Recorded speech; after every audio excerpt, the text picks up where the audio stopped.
So we're going to go through these buttons across your steering wheel.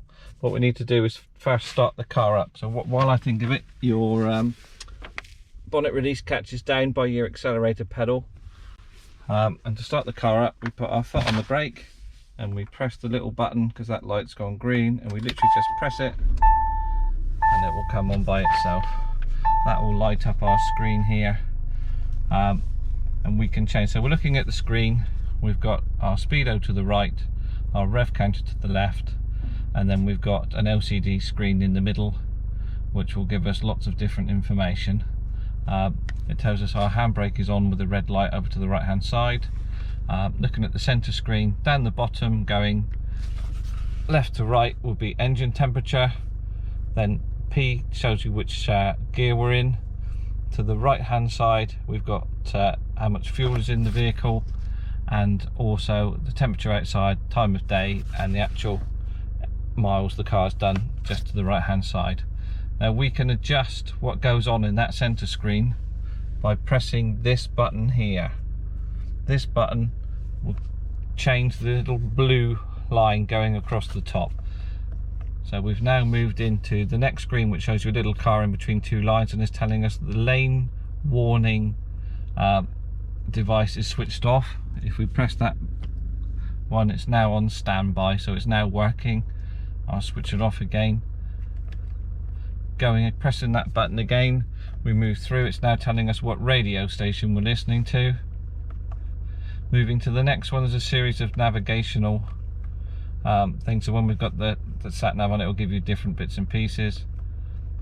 The next one is the settings, so that will give us lots of different sub menus we can go through. So dashboard lighting, driving assistance, dashboard language, door and tailgate, lights, convenient features, all those sort of things. So sound, so I've gone into now sound, so the turn signal sounds, there are 5 to pick from, and I literally just go down through them, moving this little one,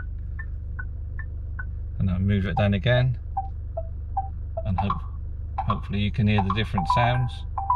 And there's the little bonus one coming up, number 5. I don't know anybody would want that, but there we go.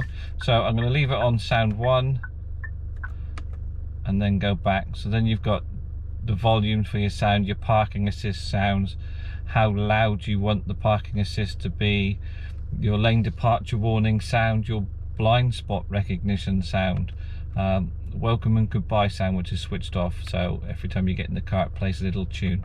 But all those little sub menus are in the settings, which is across the top of the screen, and you move by pressing that button.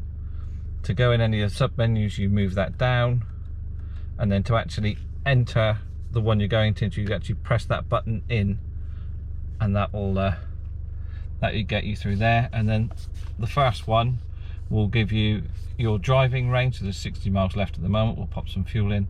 It tells you average MPG, it'll give you your instant MPG as you're driving along, and you do have a couple of driving distance A, driving distance B on there, when you left, when you got there, how much fuel you used, a clock, tyre pressure, and then you've also got your urea level, which is your AdBlue. So you can see how much AdBlue's in the tank.